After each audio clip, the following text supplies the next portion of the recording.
नमस्कार विद्यार्थी मित्रांनो, मी पुरुषोत्तम रेणुसे सर, शौर्य करिअर अकॅडमी पुणे।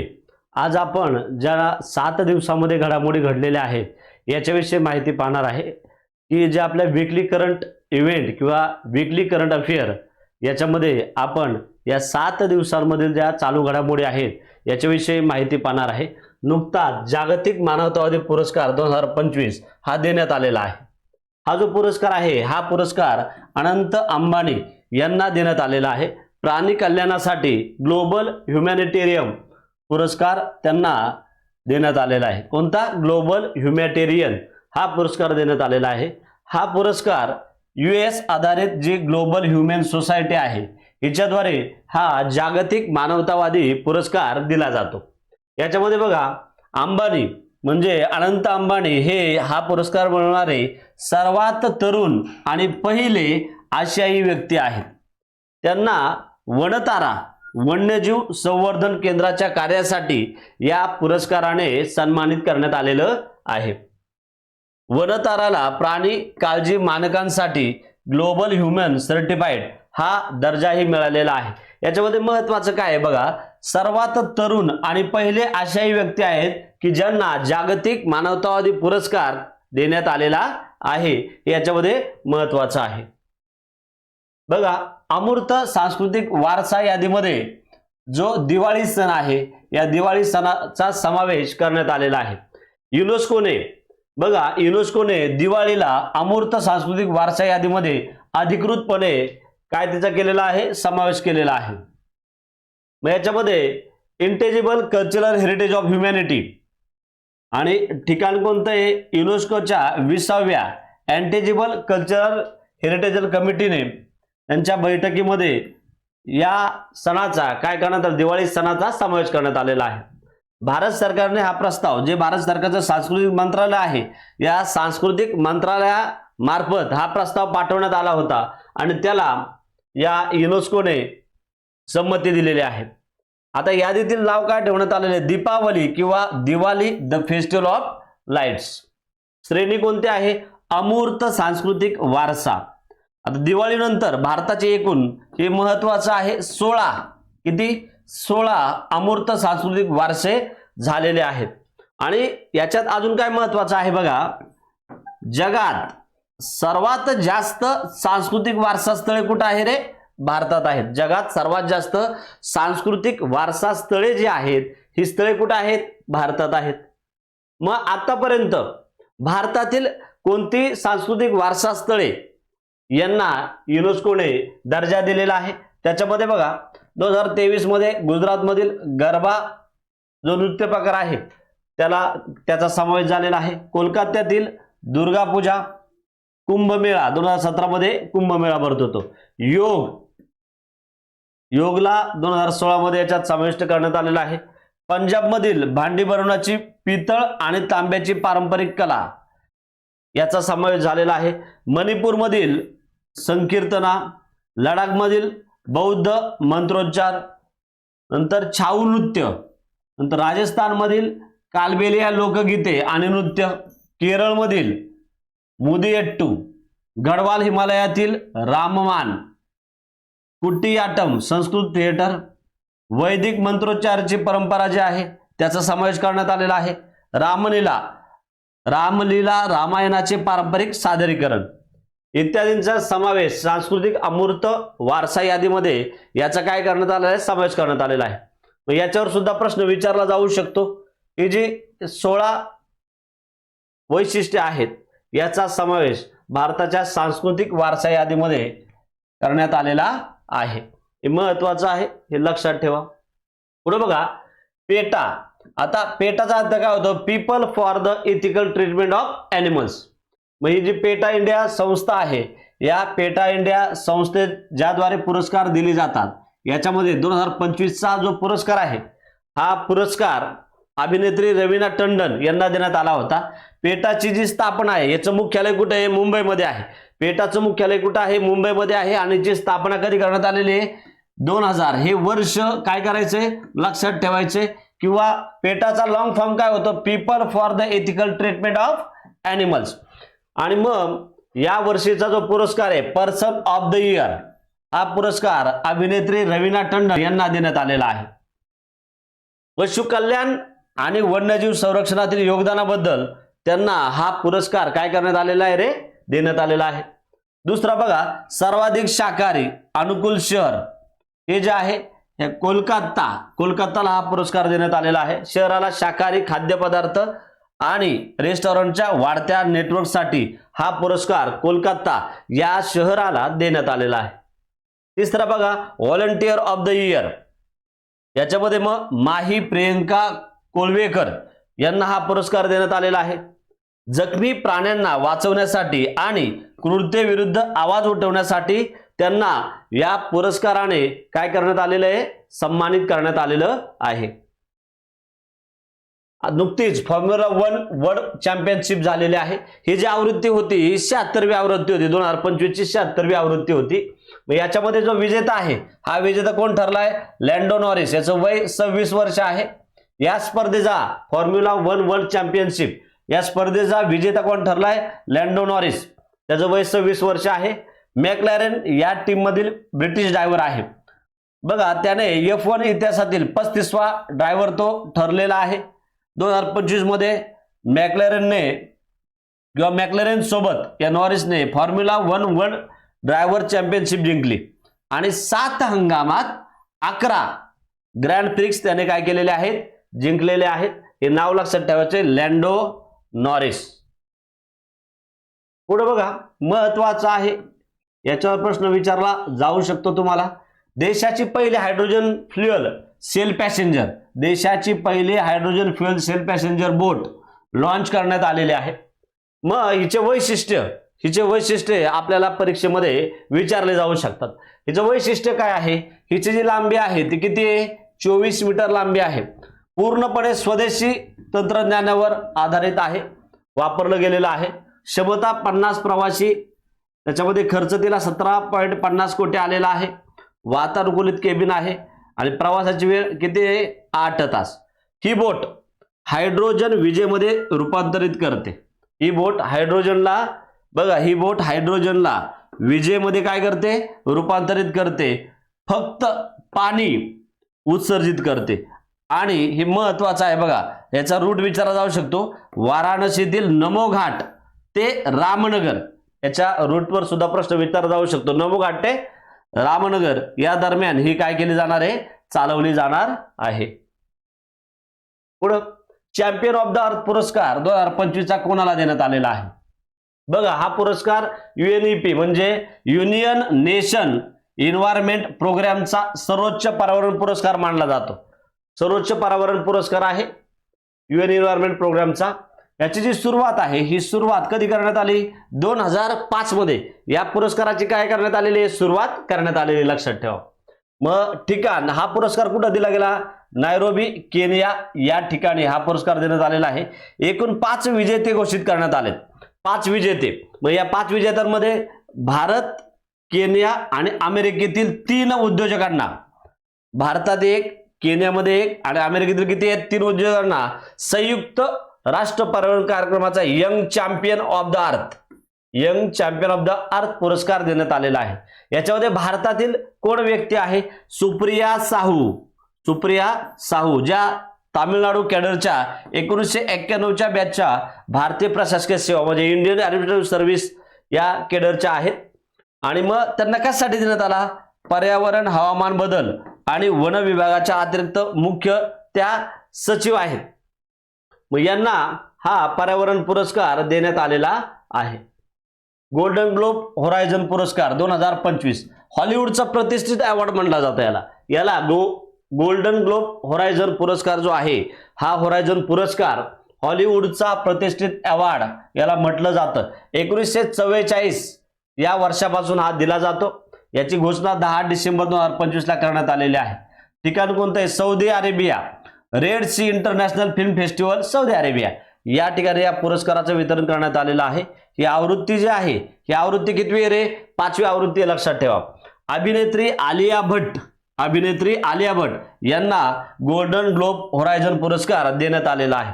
योगदान काय, कोणत्या कामासाठी देण्यात आलेला आहे, आंतरराष्ट्रीय सिनेमातील उत्कृष्ट योगदान आणि जागतिक प्रभाव आणि महिलांच्या कथांना प्रोत्साहन देण्यासाठी हा अवॉर्ड आलिया भट, अभिनेत्री आलिया भट यांना 2025 चा गोल्डन ग्लोब होरायझन पुरस्कार देण्यात आलेला आहे.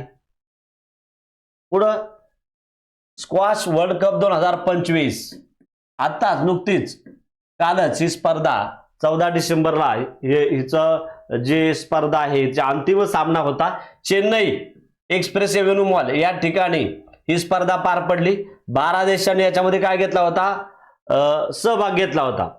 आणि महत्वाचं काय की ही जी स्पर्धा आहे ते 3दा या चेन्नईमध्ये, तिसरी वेळ आहे की चेन्नईमध्ये हिचं काय करण्यात आलं, आयोजन करण्यात आलं. हिची जी सुरुवात आहे ही सुरुवात 1996 मध्ये करण्यात आलं होतं. स्क्वॅश विश्लेषक पहिल्यांदा 1996 मध्ये काय करण्यात आलं होतं, आयोजन करण्यात आलं होतं. आणि सलग 3 वेळा ही स्पर्धा भारतामध्ये काय करण्यात आली, आयोजित करण्यात आलेली आहे. मग असा एकमेव देश आहे की एकाच देशामध्ये 3 वेळा ही स्पर्धा झालेली आहे.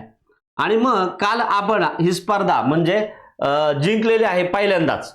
याच्यामध्ये या विजयासह ऑस्ट्रेलिया, इंग्लंड आणि इजिप्त नंतर स्क्वॅश विश्लेषक जिंकणारा भारत कितवा देश ठरलाय, 4था देश ठरलाय. भारत 4था देश ठरलेला आहे.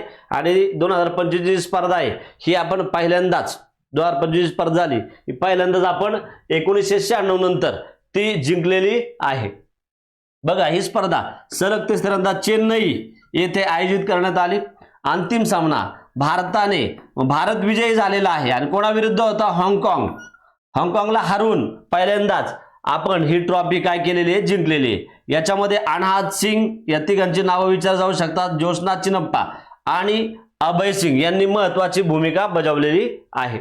मग याआधी आपण 2023 मध्ये या स्पर्धेमध्ये काय घेतलं होतं रे, कांस्य पदक. या स्पर्धेमध्ये कांस्य पदक घेतलं होतं. स्क्वॉश वर्ल्ड कप 2025 चा विजेता आहे भारत आणि उपविजेता हाँगकाँग हा देश आहे, लक्षात ठेवा. बघा नुकतंच मतदार याद्यांचं डिजिटायझेशन झालं आणि याच्यामध्ये पहिलं राज्य असं ठरलेलं आहे की ज्याने डिजिटायझेशन कंप्लीट केलेलं आहे. राजस्थान हे भारतातील पहिलं राज्य ठरलंय डिजिटायझेशन मध्ये. राजस्थान हे पहिलं राज्य ठरलेलं आहे. SIR अंतर्गत मग 100% मतदान याद्यांचे डिजिटायझेशन करणारे राजस्थान हे भारतातील पहिलं राज्य ठरलेलं आहे. मग त्या ठिकाणचे मुख्य निवडणूक आयुक्त कोण आहेत, नवीन महाजन यांनी काय केलेली आहे, घोषणा केलेली आहे. 12 राज्यांमध्ये ही स्पर्धा म्हणजे ही प्रक्रिया जी आहे ही प्रक्रिया सुरू करण्यात आली होती. मग सगळ्यात अगोदर कुणी कंप्लीट केले, ते राजस्थान या राज्याने कंप्लीट केलेलं आहे. बघा महत्वाचं, राजस्थानचे मतदार याद्यांचे पूर्णपणे डिजिटायझेशन पूर्ण केलेलं आहे. 97% जास्त काम पूर्ण करून मतदार नकाशांकनात हे राज्य देशात आघाडीवर आहे. मग याचा फायदा काय होणार आहे, यामुळे दावे हरकती दरम्यान कागदपत्रांची आवश्यकता कमी होते. आता मी सांगितलं SIR अंतर्गत, या SIR चा लॉंग फॉर्म काय आहे, स्पेशल इंटेन्सिव्ह रिव्हिजन. मग एक मोठ्या प्रमाणावर मतदार यादी पडताळणी आणि अद्ययावत ही प्रक्रिया आहे, ज्याला SIR म्हटलं जातं. उच्च गुणवत्तेच्या नकाशनामुळे पारदर्शकता सुधारली आणि वारंवार पडताळणी कमी झाली, हा ह्याचा फायदा आहे. अंदाजे प्रतिभूत केवळ 30 मतदारांना कागदपत्रे सादर करावी लागतील. पुढे बघा, आता नुकत्याच आज नगरपालिका महानगरपालिकेच्या निवडणुका डिक्लेअर झालेल्या आहेत, बरोबर ना. 15 जानेवारीपर्यंत काहीतरी 15 जानेवारीला मतदान आहे. याच्यामध्ये विद्यार्थ्यांना येणाऱ्या ज्या एक्झाम आहेत याच्यामध्ये कन्फ्युजन आहे. अनेक वेगवेगळ्या पुस्तकांमध्ये ही जी नगरपंचायत, नगरपालिका, महानगरपालिकेची संख्या आहे ही वेगवेगळी देण्यात आलेली आहे. आणि मग परीक्षेला याच्यावर जर प्रश्न विचारला की नगरपंचायतीची संख्या किती, नगरपालिकेची संख्या किती, याच्यावर मुलांचं कन्फ्युजन आहे. तर स्टेट इलेक्शन कमिशन, आपल्या राज्याचे जे इलेक्शन कमिशन आहे यांनी नुकताच डाटा अवेलेबल केलेला आहे. मग याच्यामध्ये काय सांगण्यात आलेलं आहे की जे डिव्हिजन आहेत आपले 6, कोकण, नाशिक, पुणे, छत्रपती संभाजीनगर, अमरावती आणि नगर, याच्यामध्ये बघा की पूर्ण म्युन्सिपल कॉर्पोरेशन, म्युन्सिपल काउन्सिल, नगरपंचायत, जिल्हा परिषद, पंचायत समिती आणि ग्रामपंचायत या सगळ्यांची या डिव्हिजन वाईज काय दिलेली आहे, संख्या दिलेली आहे. मग याच्यामध्ये बघा महत्वाचं की ज्याच्यावर तुम्हाला प्रश्न विचारला जाऊ शकतो. आता हे सर्वांनाच माहिती आहे की एकूण महाराष्ट्रामध्ये 36 जिल्हे आहेत, जिल्हा परिषदा 34 आहेत.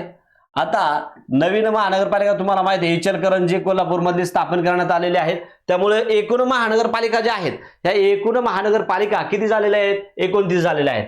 तालुके 358 आहेत. मात्र 7 नागरे असल्यामुळे पंचायत समित्या किती आहेत रे? 351 आहेत. एकूण शहरे 534 आहेत. हे जे दोन आकडे आहेत हे दोन आकडे महत्वाचे आहेत जिथं मुलांचं कन्फ्युजन होतं. बघा नगर परिषद 247 आहेत आणि नगरपंचायत किती आहेत? 147 आहेत. इथं कन्फ्युजन होतं. मग आता याच्यानुसार तुम्हाला सांगता येईल की महाराष्ट्रामध्ये नगर परिषदा 247 आहेत तर नगरपंचायती किती आहेत? 147 लक्षात ठेवा. आणि एकूण ग्रामपंचायत 27,782 इतक्या आहेत. कटक मंडळांची संख्या आहे तीच ठेवण्यात आलेली. महाराष्ट्रामध्ये एकूण कटक मंडळे जी 7 आहेत त्याच्यामधली 3 कुठं आहेत रे? पुण्यात आहेत.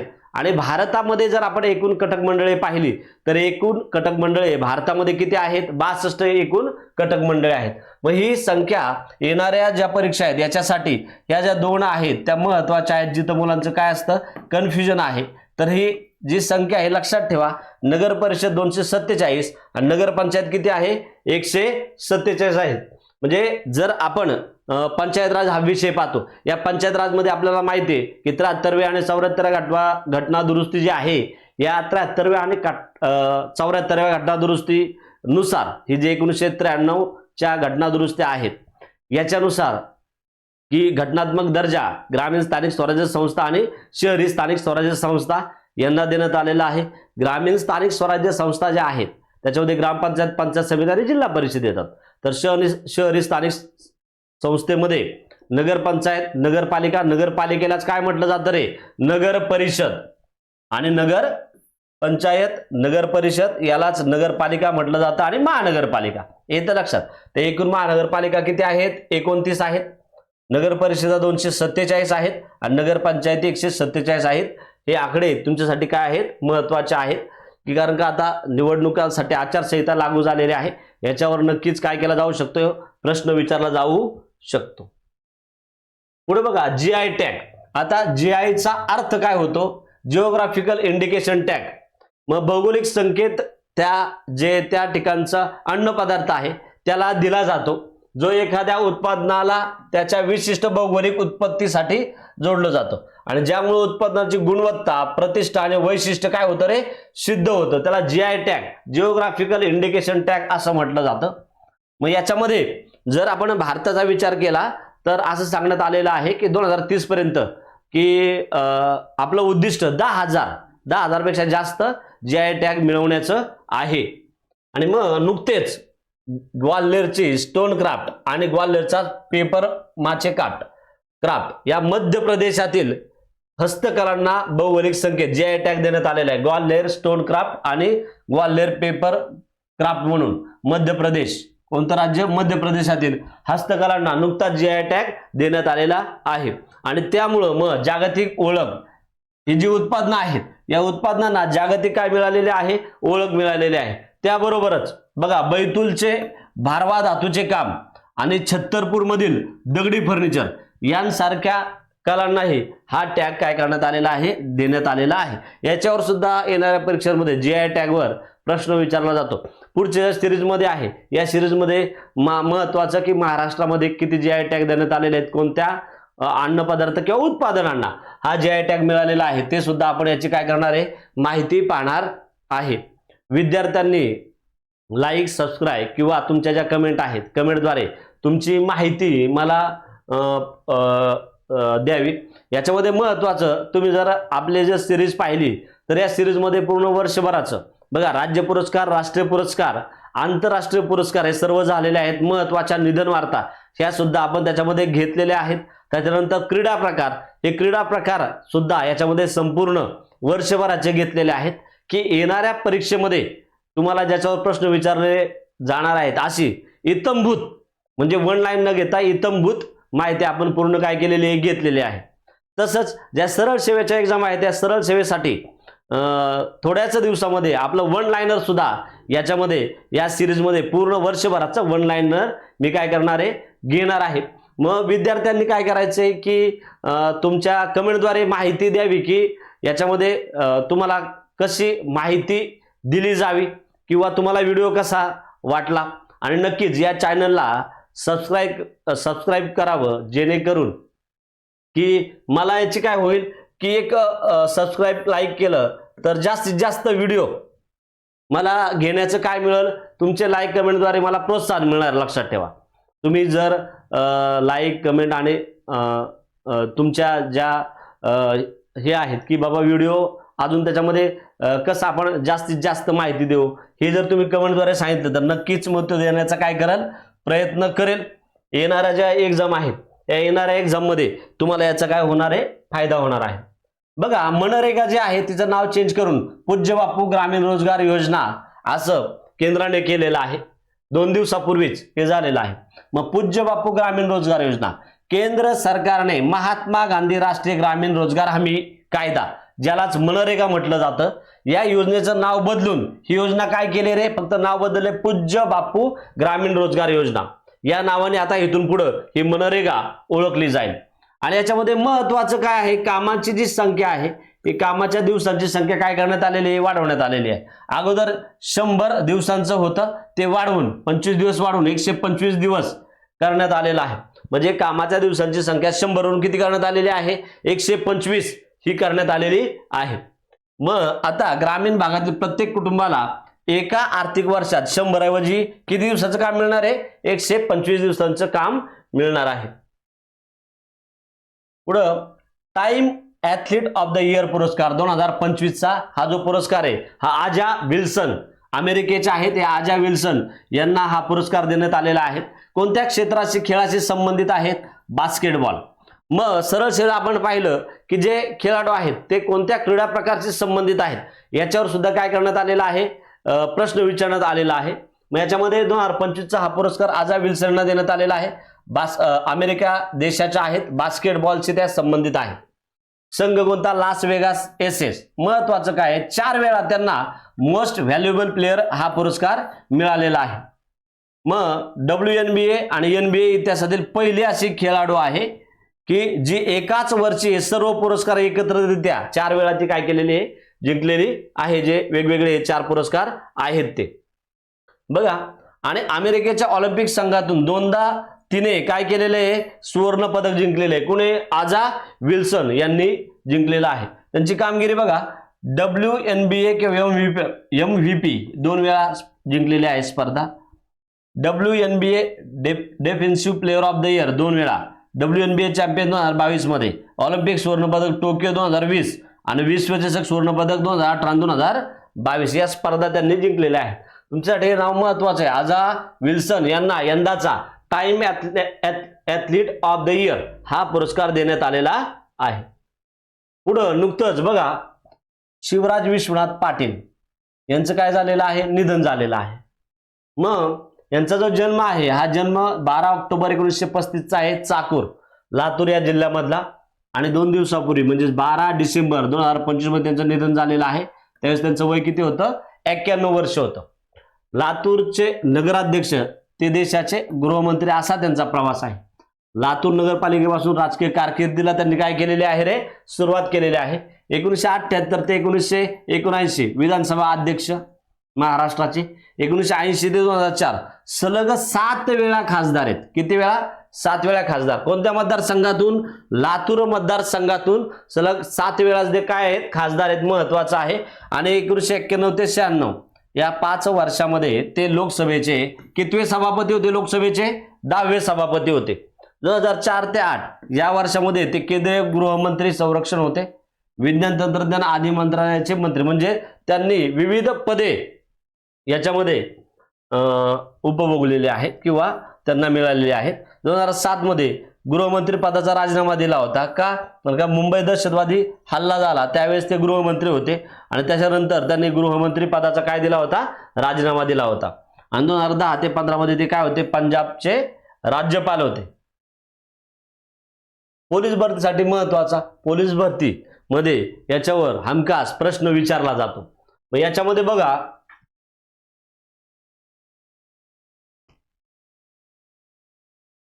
राज्याचे नवीन पोलीस महासंचालक, बघा पोलीस महासंचालक हे सर्वोच्च पद आहे आपल्या राज्याचं. पोलीस महासंचालक पोलीस खात्यातील सर्वोच्च पद आहे.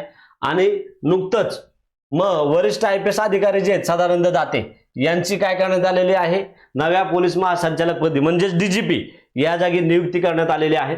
1990 बॅचचे IPS अधिकारी आहेत. ज्यावेळेस 26/11चा मुंबईवर हल्ला झाला त्यावेळेस 2008 मध्ये बघा 2008च्या 26/11च्या मुंबई दहशतवादी हल्ल्यादरम्यान त्यांनी दाखवलेले जे अतुलनीय शौर्यासाठी त्यांना राष्ट्रपती शौर्य पदक काय करण्यात आलं होतं, देण्यात आलं होतं. तसंच त्यांनी राष्ट्रीय तपास संस्थेचे महासंचालक म्हणून काम केलेलं आहे. CBI मध्ये पोलीस उपमहानिरीक्षक म्हणून त्यांनी काम केलेलं आहे. पुणे विद्यापीठातून त्यांना काय देण्यात आलेली आहे, डॉक्टरेट मिळवलेली आहे. त्यांनी वाणिज्य विषयात पदव्युत्तर पदवी त्यांनी घेतलेली आहे. Institute of cost accounts of India मधून पात्र कॉस्ट अँड मॅनेजमेंट अकाउंटंट देखील ते आहेत. हम्फ्रे फेलोशिप प्रोग्राम अंतर्गत मिनेसोटा विद्यापीठात त्यांनी शिक्षण घेतलं, जिथे त्यांनी अमेरिकेत व्हाईट कॉलर आणि संघटित गुन्हेगारी नियंत्रित करण्याच्या सैद्धांतिक आणि व्यावहारिक पैलूंचा काय केला, अभ्यास केलेला आहे. अतिरिक्त पोलीस आयुक्त होते आर्थिक गुन्हे शाखेचे. मुंबई जवळील 2 शहरे म्हणजे मीरा भाईंदर आणि वसई विरार या ठिकाणी ते काय होते, पोलीस आयुक्त होते.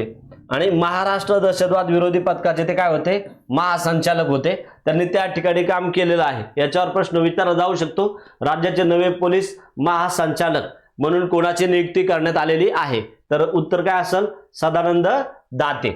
महत्वाचं किंवा त्यांच्या ज्या महत्वाच्या संस्थेवर त्यांनी कामं केलेली आहेत त्याच्यावर सुद्धा विस्तृत असा प्रश्न विचारला जाऊ शकतो. मग बघा पुढे आता पंतप्रधान कार्यालयाचे नाव काय करण्यात आलेले आहेत, बदलण्यात आलेले आहेत. नुकतंच केंद्र सरकारच्या आदेशानुसार पंतप्रधान कार्यालयाचं नाव काय करण्यात आलेलं आहे, बदलण्यात आलेलं आहे. म्हणजे PMO ऑफिस आहे, या PMO ऑफिसचं नाव आता याला काय म्हणायचे रे, सेवा तीर्थ. याला काय म्हणायचं, PMO ऑफिसला काय म्हणायचंय, सेवा तीर्थ म्हणायचे. तसंच केंद्रीय सचिवालय जे आहे त्याचं सुद्धा नाव बदलण्यात आलेलं आहे, कर्तव्य भवन. केंद्रीय सचिवालयाचं नाव काय आहे आता, कर्तव्य भवन आहे. मग देशातील जे राजभवन आहे त्या राजभवनांचे नाव काय त्याला म्हणायचे आता, लोकभवन असं सुद्धा ही घोषणा करण्यात आलेली आहे. आणि या आधी जर पाहिलं आपण तर दिल्लीचं जे राजपथ आहे या राजपथाचं नाव कर्तव्य पथ करण्यात आलं होतं. तसंच पंतप्रधानाचं जे निवासस्थान आहे या निवासस्थानाचं नाव कल्याण मार्ग असं करण्यात आलं होतं. तर मग बघा आता पंतप्रधान कार्यालयाचं नाव सेवा तीर्थ, केंद्रीय सचिवालय त्याला आपण कर्तव्य भवन म्हणणार आहे, राजभवनाला लोकभवन म्हणणार आहे, हे लक्षात ठेवा. बघा मग या महत्वाच्या या 7 दिवसामध्ये वीकली करंट इव्हेंट मध्ये आपण माहिती काय केलेली आहे, पाहिलेली आहे. नक्कीच येणाऱ्या ज्या पुढील काळामध्ये परीक्षा आहेत, पोलीस भरती असेल, सरळ सेवा असेल, नुकतीच बॉम्बे हायकोर्टची जाहिरात पडलेली आहे, नगरपालिकेच्या जाहिराती आहेत. याच्यामध्ये आपली ही जी चालू घडामोडीची सिरीज आहे याचा विद्यार्थ्यांना नक्कीच फायदा जास्तीत जास्त होणार आहे. थँक्यू.